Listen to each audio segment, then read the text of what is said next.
Minneapolis and Saint Paul, two cities that sit side by side but couldn't feel more different. If you're considering moving to the Twin Cities, you might be wondering which one is the better fit for you. Well, today we're diving into the lifestyle, cost of living, job market, entertainment, transportation, and more. But before we get into all that, let's clear something up.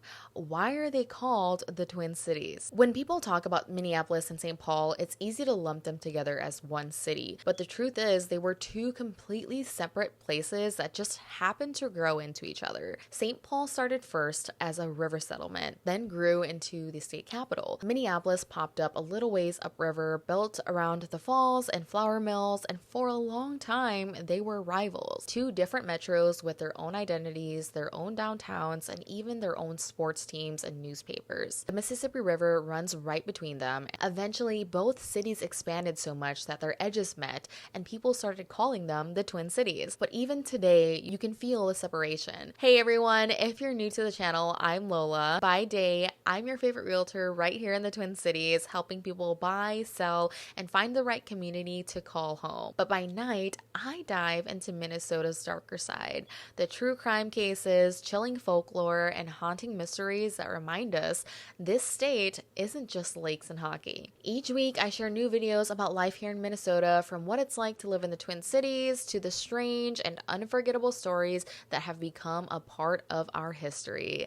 So hit the subscribe button if you don't want to miss what's coming next. And of course, if you or someone you know is looking to buy or sell in the Twin Cities, that's what I still do every day, and I love the opportunity to earn your future business. All right, let's get to it. Even though Minneapolis and St. Paul sit right next to each other, divided only by the Mississippi River, they completely have two different personalities.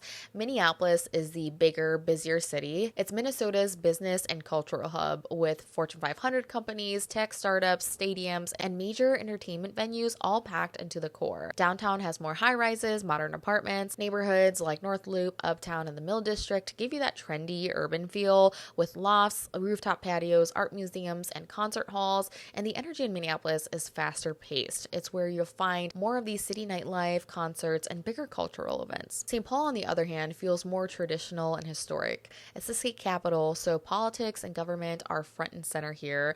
The vibe is quieter, more residential, and rooted in its history. So instead of high-rises, you'll see cobblestone streets, Victorian homes, and neighborhoods like Summit Hill, McAllister Groveland, and Cathedral Hill that are full of historic landmarks and cozy coffee shops. St. Paul leans into its charm. It's the kind of place where you notice the architecture as much as the people, and where the pace feels a little bit more relaxed.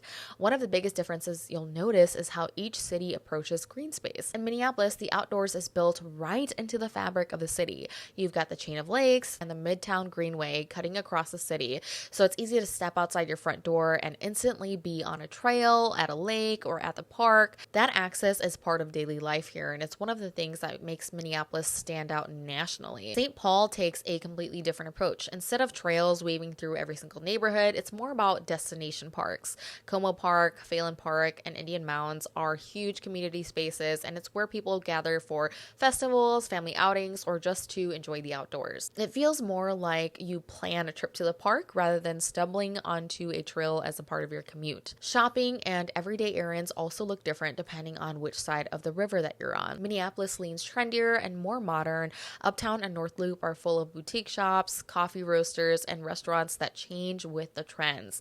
And on the bigger end, you've got Southdale Center, and just a short drive away, the Mall of America in Bloomington. Daily life here often has a faster pace. You can find the newest restaurant, the latest fitness studio, or shop big national brands without leaving the city. St. Paul, on the other hand, feels more classic and local. The best example is Grand Avenue. It's lined with old buildings that house independent shops, bookstores, and restaurants that have been around for decades.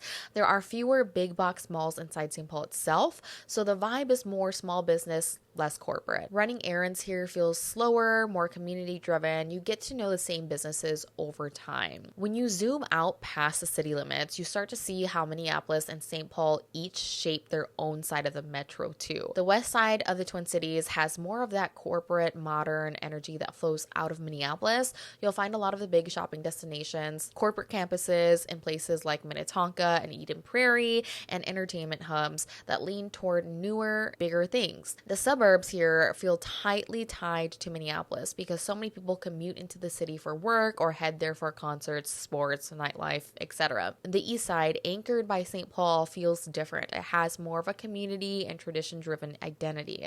You'll see a lot of historic main streets, local festivals, and family-oriented spaces like Como Zoo and the State Fairgrounds. The east side suburbs often center their identity around being close to St. Paul's landmarks, the Capitol, the Cathedral, and long-running events like the Winter Carnival. Instead of corporate campuses and new developments, it's more about neighborhood character and cultural traditions that go back decades. Now, let's talk about the cost of living, because this might be a huge factor in deciding where to live. When it comes to cost, Minnesota and St. Paul are pretty close overall, but there are some differences that might be worth pointing out. In Minneapolis, especially in places like North Loop or Uptown, you'll see higher rents for modern apartments and lofts. A one-bedroom downtown often runs around $1,400 to $1,600 a month, and brand new buildings with amenities can be even higher. Buying often follows the same pattern. Homes near the lakes or in premium neighborhoods like Linden Hills often land between $600,000 to $700,000 and possibly higher. More typical single-family homes in South Minneapolis tend to fall in the $350,000 to $450,000 range. St. Paul usually comes in a little lower. A one-bedroom might be $1,200 to $1,400, and homes in neighborhoods like McAllister Groveland or Highland Park often range from the mid-300s to the mid-400s. Premium spots like Cathedral Hill or Summit Hill, where the homes are historic and grand, can definitely stretch higher, but on average, St. Paul edges out Minneapolis as the more affordable option. Here's a simple way to picture it. With a budget around $400,000 in Minneapolis, you're more likely looking at a smaller bungalow or a starter home in South Minneapolis. In St. Paul, that same budget might get you a larger historic home or even something closer to Highland Park or McAllister Groveland. So while prices overlap, what you get for your money can look very different depending on which side of the river you choose. If you're moving here for job opportunities, Minneapolis usually takes the lead, and where you'll find a lot of big name companies: Target, Best Buy, General Mills, US Bank, Ameriprise, and more. So if you're in corporate, finance, retail headquarters, or marketing, this is where most of those jobs sit. Healthcare and medical tech are also huge here, with companies like Medtronic, United Health Group having a big presence. And then you've got the startup scene. There's a growing pocket of tech and creative companies that keep things fresh. Salaries in Minneapolis tend to run a little higher too. St. Paul is a different story. As a state capital, government jobs are front and center. If you're working with a state agency or in public policy anywhere connected to the capital, this is the home base. Education is another big one, with universities like St. Thomas, McAllister, and Hamlin all in St. Paul, and they deliver a lot of jobs in that sector. Healthcare is also strong here too, with Regents Hospital, United Hospital, and then you've got a ton of nonprofit organizations headquartered here. St. Paul leans more towards community focused, where you see careers in public service, education, and nonprofits, so the difference really comes down to focus. Minneapolis is a private sector, big companies, business, healthcare, tech, startups. St. Paul is the public sector, government, education, healthcare, and nonprofit. Both have pretty strong opportunities. It just depends on the type of work you're looking for. Transportation is another key difference in Minneapolis. You've got the Skyway system downtown, which is a lifesaver in the winter. Almost 10 miles of enclosed walkways connect offices, shops, restaurants, so you can move around without stepping outside. The light rail runs through the city too, linking downtown with the airport and the Mall of America, as well as the University of Minnesota. And biking is a huge part of the culture here. The Midtown Greenway and Trail Network make it one of the most bike-friendly cities in the entire country, at least when the weather cooperates. But traffic in Minneapolis is a lot heavier. During rush hour, interstates like 35W and 94 can back up fast, especially if you're heading in or out of downtown. Parking downtown isn't cheap either, so a lot of people rely on the Skyways or public transit for shorter commutes. Day-to-day errands still usually require a car, and navigating snow emergencies in the winter adds another layer to the driving experience. St. Paul feels different. The Green Line connects it to downtown Minneapolis, which is great if you're moving between the two cities, but inside St. Paul, transit is more limited, mostly buses. You won't find the same extensive bike trail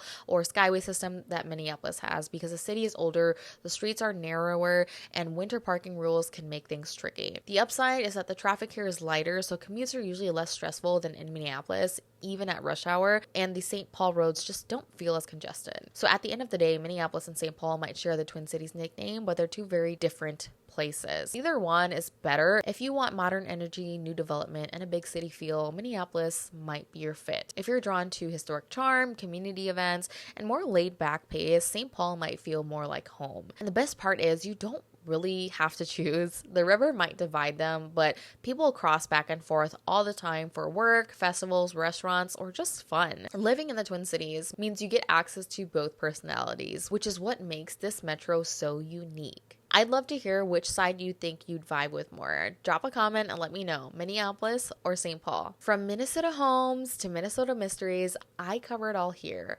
If you loved this video, make sure to subscribe and hit the bell so you don't miss the next one.